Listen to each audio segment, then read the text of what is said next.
En primer término, presento a Nora Schulman, directora ejecutiva de Casa Civil, Comité Argentino de Seguimiento y Aplicación de la Convención Internacional de los Derechos de Niñas, Niñas y Adolescentes. Trabajó como coordinadora general en la ONG Igualdad de Derechos. Fue secretaria académica de la carrera de Trabajo Social de la Universidad de Buenos Aires y trabajó en la Secretaría Nacional de Niñez, Adolescencia y Familia. Y es candidata, ¿sí?, a defensora de los derechos. Candidata a defensora de los derechos de niños y adolescentes.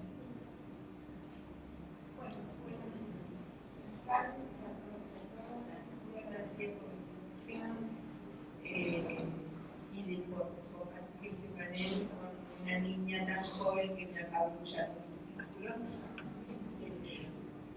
Cuando yo estudiaba no había el posgrado, así que nos hicimos como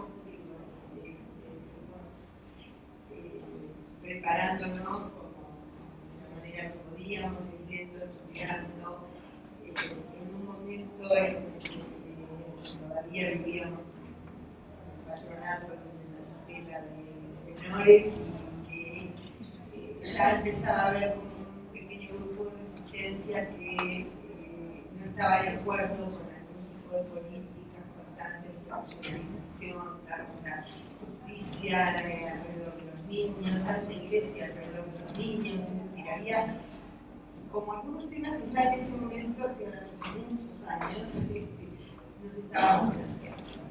O sea que tuvimos que empezar de nuevo un nuevo paradigma, con una nueva formación. Fuimos quizás los primeros que empezamos a trabajar la convención. Yo me acuerdo cuando se hizo el primer grupo de trabajo en el año 85. Se hizo el primer grupo de trabajo y ahí estábamos participando en ese grupo. Después con la convención, en fin, después de la convención, toda la preparación. Y bueno, eso nos llevó a estar acá sentadas después de una larga carrera trabajando en el Estado, pero muchísimo más desde la sociedad civil, que desde eso fundamentalmente quiero conversar con ustedes. Yo soy la directora hace 20 años de del Comité Argentino de Seguimiento y Aplicación de la Convención de Esta institución es una institución, quizás no, es la más antigua de defensa de derechos de niños, niñas y adolescentes. La Convención salió en el año 1989 y ya nosotros en el 90, principio del 91, formamos este comité con una trampita que tiene la convención, que dice en algún lado allá en los últimos artículos, no sé si 44 o 45, dice que se pedirá la opinión, el Comité de Derechos del Niño de Ginebra dice que se pedirá la opinión de organismos especializados, tales como UNICEF y otros. Esos otros somos nosotros, somos los miembros de la sociedad civil, de las organizaciones sociales, o como llamarnos, que somos los que venimos defendiendo los derechos de los niños desde el llano, digo yo, ¿no? Desde distintos lugares, desde el trabajo territorial, desde el trabajo de defensa de derechos, desde la capacitación, tratando de imponer el paradigma de la convención y que nos dejemos bromar con el viejo patronato que todavía podemos decir que existe, al menos en ámbitos judiciales y en otros ámbitos. Cuestión que es preocupante y seria, porque choca toda la nuestra institucionalidad. La ley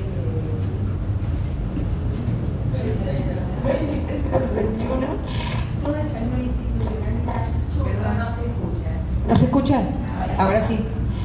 Toda esta nueva institucionalidad, los sistemas de protección, las distintas miradas sobre los niños, el tema de las niñas, que no estaba incorporado en la convención, es decir, toda esta cantidad de nuevas miradas sobre los niños, ciudadanos, con derechos, a esta cuestión judicial todavía reacia a aplicar las leyes como corresponde. Y entonces chocamos muchísimas veces, y muchas veces desde la sociedad civil, porque en este momento el Estado está como en stand-by, digamos, por llamarlo de alguna manera.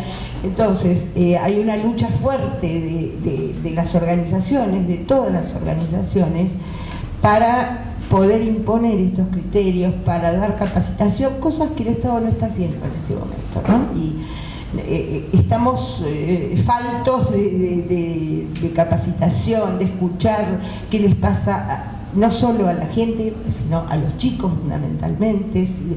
El tema del derecho a ser oído del niño no funciona para la justicia. No quieren el abogado del niño, es una figura rechazada dentro de la justicia. Nosotros tenemos dentro de nuestra organización un departamento que se llama Pravia, que es este programa de abogados y abogadas por los niños, y nos cuesta muchísimo intervenir en los expedientes, con miles de excusas, que no les da la edad, que los niños no tienen, que a pesar de la autonomía progresiva no tienen capacidad para que ser escuchados, que el juez no puede perder tiempo, muchas veces nos han dicho no puede perder tiempo escuchando a los niños. Entonces, y además un sistema en la provincia de Buenos Aires complejo. En la capital no hay sistema, qué sé yo, los abogados aparecen o desaparecen, pero no dependen de algunos de la asesoría tutelar, otros son como los nuestros, no hay una institucionalidad. Pero cuando se sacó la ley en la provincia de Buenos Aires de abogado del niño, a mi juicio hubo un error grande, que es darle a los colegios de abogados la posibilidad de que los chicos tengan los abogados de los colegios. Y digo, ¿por qué? Porque el derecho del niño a elegir su abogado, a elegir quién lo va a representar, a tener empatía con esa persona adulta a la cual le pueda tener confianza y contarle determinadas cosas. Se agarra una lista del colegio de abogados y el que está primero o segundo, qué sé yo, y se va. Sin conocer al niño, muchas veces se han presentado en las audiencias el nombre del niño sin el niño. Es una cuestión muy compleja, muy compleja. Algunos trabajan muy bien, por supuesto, y otros trabajan muy mal. No representan para nada al niño. Lo que suele pasar es que muchas veces están aliados con la parte contraria, o muchas veces reciben dinero en general de los padres cuando hay conflictos entre adultos que tocan a los niños, o con los abusadores mismos, ¿no? Entonces, en temas de abuso, que ya vi esta estadística terrible que mostraron de la matanza de Moreno, donde es imposible pensar siquiera en ese número. 100 y pico de casos de sexual infantil que se da por causa de demanda de los servicios de protección. Yo no sé qué está pasando realmente. Me parece que es un tema muy grave, un tema a considerar como prioritario, ¿no? Y con las madres que luchan para tratar de que los abusadores estén presos, sabiendo que si los tipos salen enseguida van a volver a recibir con los hijos como los jueces de familia que vinculan de forma forzada. Exactamente, las vinculaciones forzadas que se hacen porque la familia, yo siempre digo que esto es una idea judío-cristiana y ahora evangélica, más aún, de que la familia no importa quién esté adentro, ¿no? Si el padre es abusador o si es golpeador, no importa, porque, y he escuchado de mis propias colegas en muchísimos de estas situaciones, decirle a una nena, por ejemplo, de 8 o 9 años, era para cerca de Navidad, y como se le reintegraban al padre, se la reintegraban, se le sacaban a la madre, se la reintegraban al padre, y le decía, bueno, vos ya no tenés que pensar en esto, porque esto se te va a pasar, ya te vas a olvidar, y cuando tenés que pensar que te va a regalar tu papá para Navidad. Digo, estas aberraciones existen en todas partes, y en todos los profesionales, y en todos las personas que ideológicamente están cooptadas por otra idea. Y nos producen situaciones muy graves, especialmente muchas organizaciones que estamos acompañando estos temas, las madres cuidadoras, el tema de no a las vinculaciones forzadas, donde, bueno, desde amenazas hasta descubrir cuestiones que nunca hubiéramos pensado, que los chicos sean sacados por la fuerza, por la fuerza pública, de un colegio, yo decía que todas estas organizaciones que venimos acompañando este tipo de situaciones y además denunciando este tipo de situaciones, en general somos muy perseguidas y muy mal vistas, porque nos aparecemos en los juzgados, porque atendemos a las madres, porque escuchamos a los niños, con lo cual se produce una diferenciación entre las distintas organizaciones sociales. Es decir, hay un grupo de organizaciones que son absolutamente funcionales al Estado, y más en este momento. Es decir, cubren de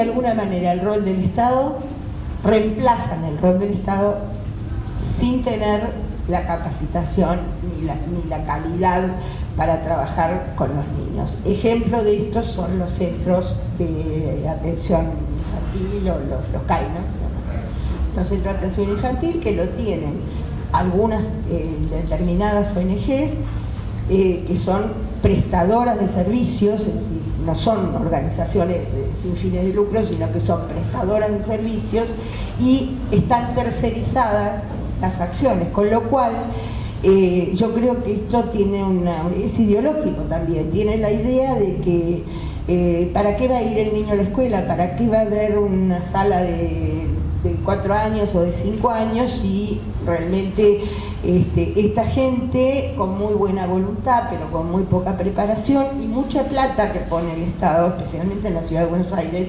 para tercerizar estos servicios, y que los chicos permanezcan ahí como, bueno, es una grosería, pero como un aguantadero de niños, sí, una guardería al fino, digamos, donde permanecen ahí pero sin educación, a pesar de que las leyes dicen totalmente otra cosa.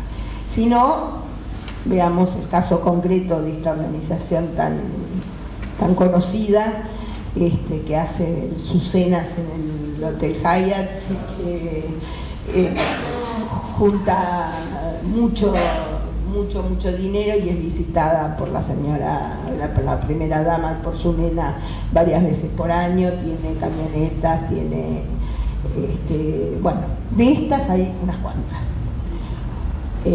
Están las organizaciones religiosas, y yo siempre digo de todo tipo, que hay mucha religión y mucha iglesia alrededor de los niños. Y esto, de alguna manera, y que me perdonen si alguien pertenece a alguna organización religiosa o algo de eso, pero hay mucho lavado de cerebro de los chicos en términos de, ahora ustedes vieron que salió con Mis hijos no te metas, que es una nueva corriente de pensamiento donde se niegan absolutamente a la educación sexual integral, que es ley, hace 10 años. Las leyes están hechas para cumplirse, no para dejarlas ahí porque a mí no me gusta, porque en esta provincia no se puede aplicar, porque en la otra tampoco, apretar a los legisladores de los púlpitos, digo, determinadas cuestiones que además se han producido hechos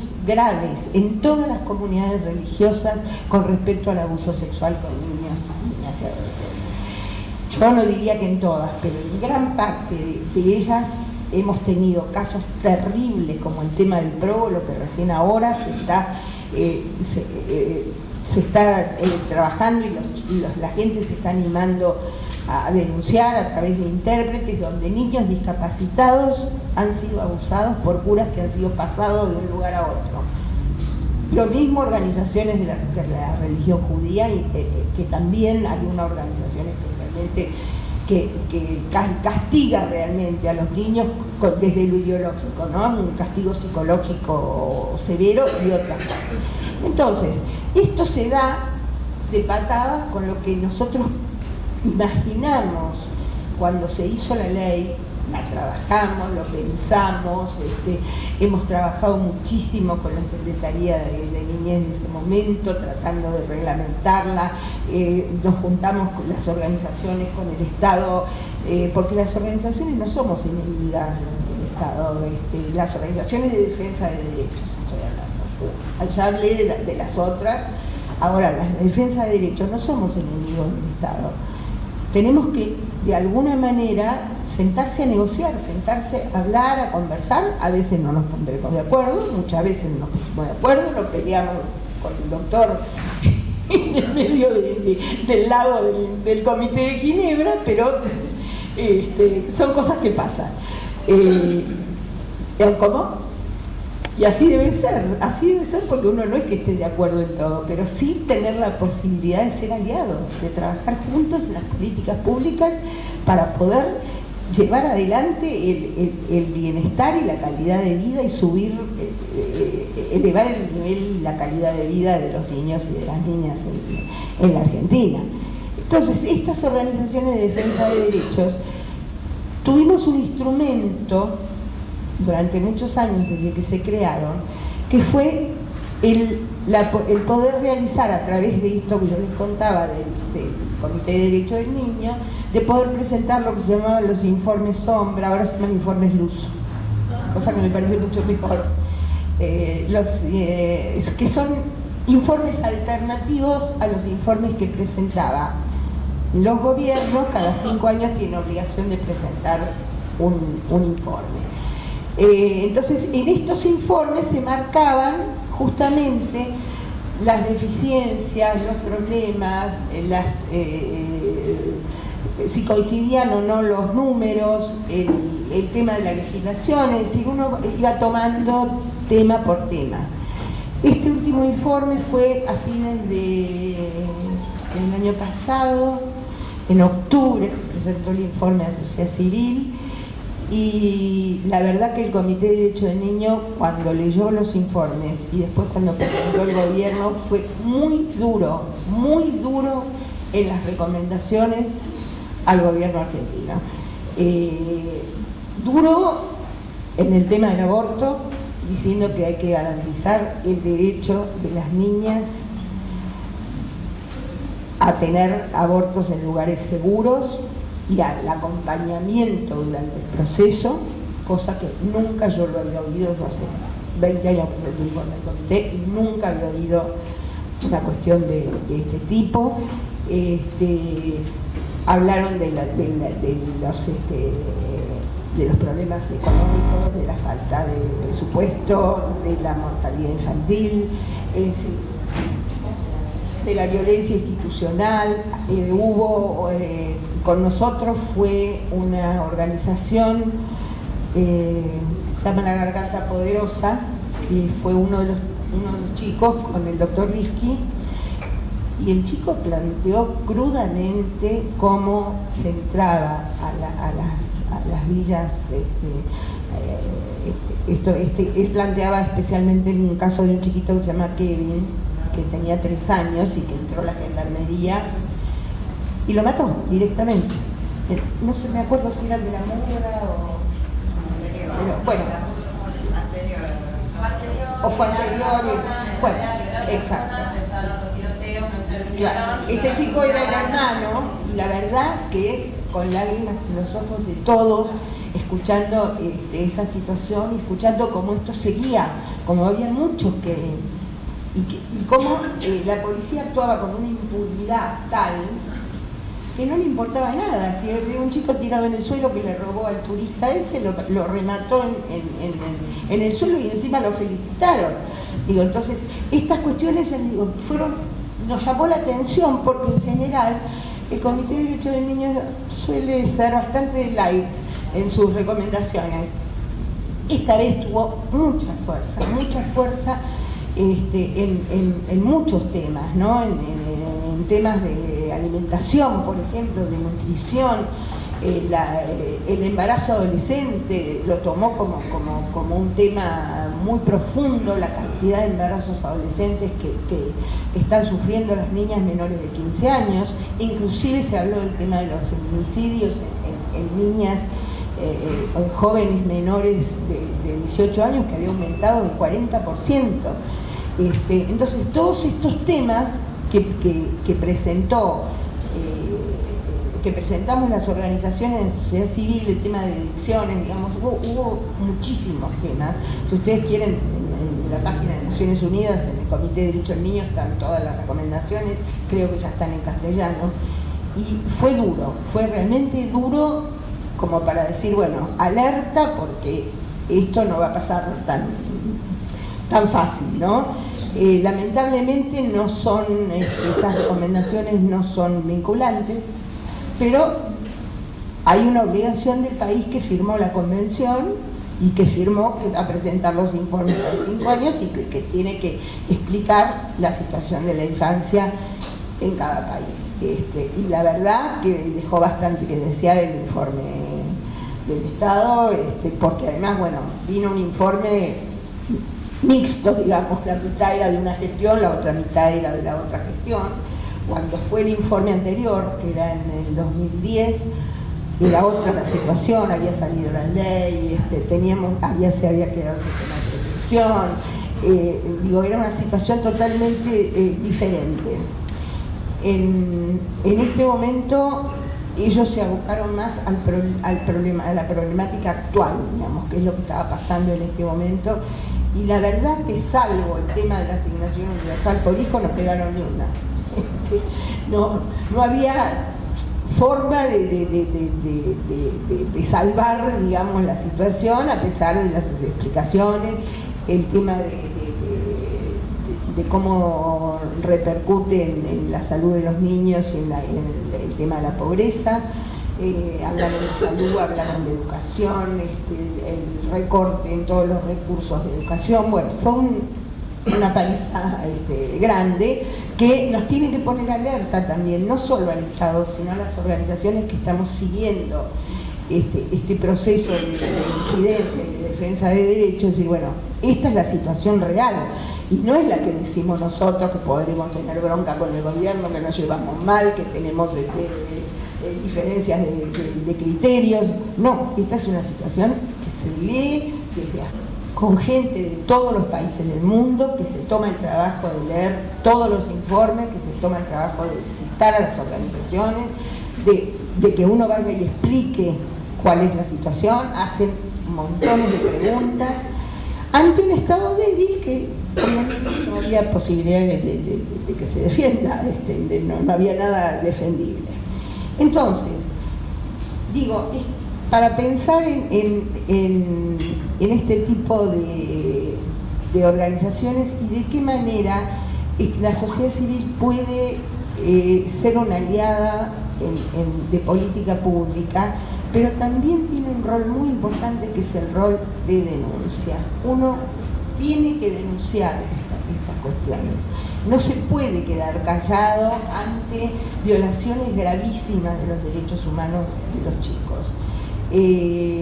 Yo particularmente, nuestra organización ha trabajado mucho en la defensa de los chicos de los abusos de Graci, y ahí hemos sentido el rigor de la amenaza, de las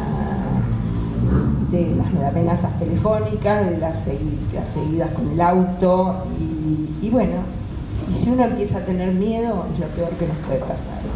Yo creo que estamos en un momento en el que hay que denunciar las gravísimas violaciones de los derechos humanos de los chicos.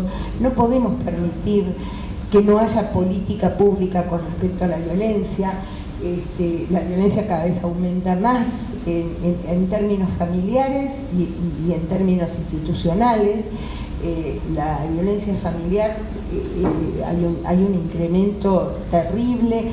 Le echarán la culpa a miles de cuestiones, pero que sin duda la situación de pobreza y indigencia influye mucho en los temas de violencia, fundamentalmente en la violencia social, en la violencia en la calle.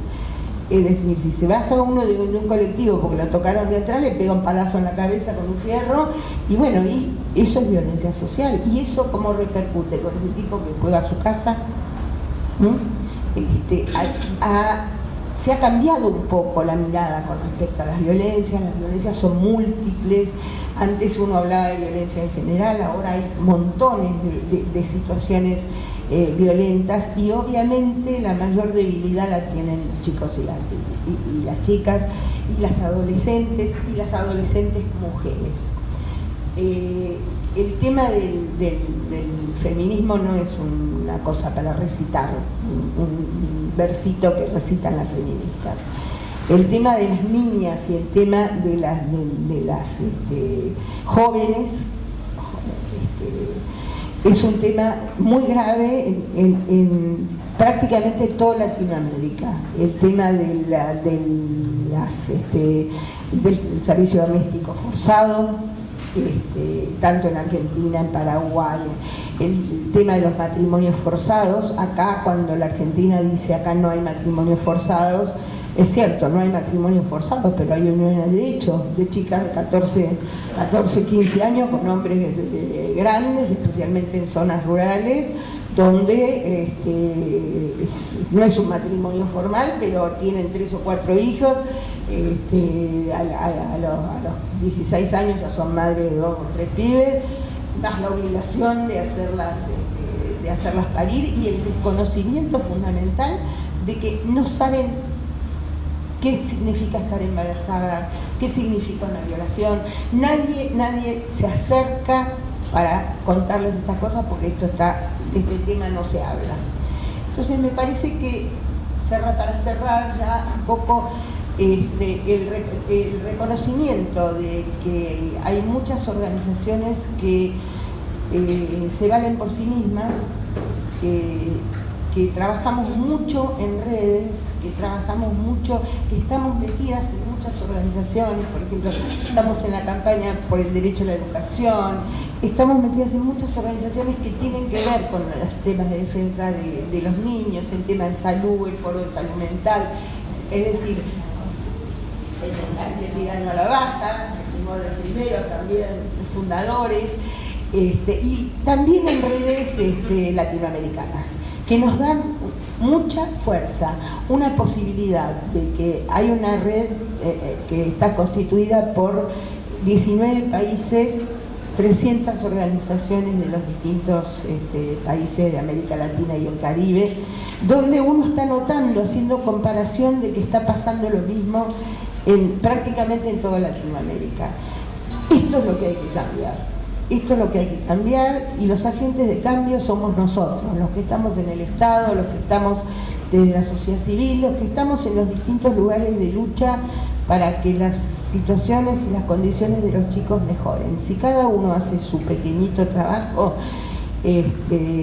vamos a poder cambiar. No se va a cambiar todo tan fácil, no podemos cambiar las políticas económicas, pero podemos escuchar un chico que nos cuenta algo que le pasa, o una mamá que está preocupada por una situación de un niño o de una niña, y con esto estamos contribuyendo a darle un enfoque de derechos a lo que hacemos. Muchas gracias.